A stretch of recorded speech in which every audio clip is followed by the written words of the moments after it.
I was born in Portland, Oregon, and I lived there until the age of 2, but I have exactly 2 memories of my life during this period. One of them is being crouched behind a brown recliner on orange shack carpeting, and the other is being in the back of the station wagon on our way out to the house my parents are building in Corbett. Corbett is an unincorporated community in rural Oregon, just outside of Portland. My mom's grandparents immigrated to Oregon from Japan in around 1915. My grandfather was born in the farmhouse they built out there on Rashad Road.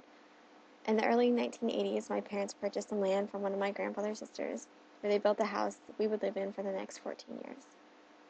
My parents, sister, and I lived there until I was 16, when for some reason still unknown to me today, in 1998, my dad decided we should move. The destination selected was Sandy, Oregon.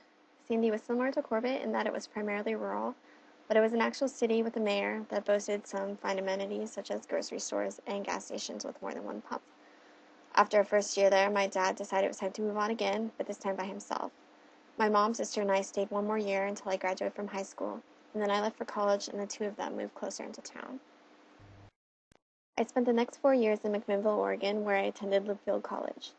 Linfield is a small liberal arts school in the Willamette Valley, and while I was there, I studied business management and computer science. It was a little farther away from civilization than I preferred, since both Corbett and Sandy were well within an hour of Portland, but it gave me and my friends a good reason to take many road trips. I knew every mall within a 2-hour radius, and we visited them all. McMinnville had its own attractions too, though, one of the most notable being the annual UFO Festival. The McMenamins brothers began hosting the UFO Fest at their Hotel Oregon pub in 1999 in honor of the 1950 UFO sighting by one of the local farmers.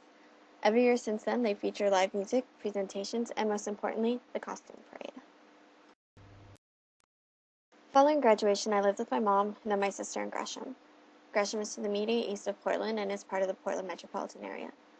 The most impressive things that occurred while I was living there was that someone stole my 1991 Toyota Camry out of the parking lot where I lived, and I had downstairs neighbors at my second residence who had the cops called in on a weekly basis. While the downtown area is quaint and they possess the second largest branch of the Multnomah County Library, Gresham is really quite unremarkable.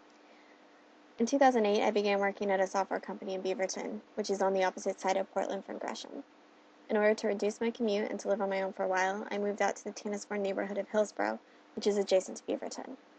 Hillsborough is mostly residential neighborhoods and business parks, and Tannisbourne is basically a cluster of shopping centers and apartment complexes. I lived right between an open-air mall and 2 large shopping centers. To the east, I had Trader Joe's, Barnes & Noble, Target, and Red Robin, and to the west, I had the streets of Tannisbourne.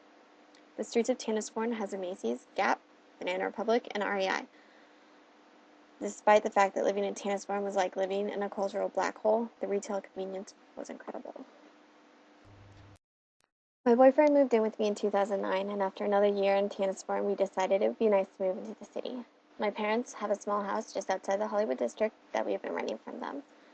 According to the maps, we technically live in the Rose City Park neighborhood, and there is allegedly an actual Rose City Park, but I have yet to encounter it.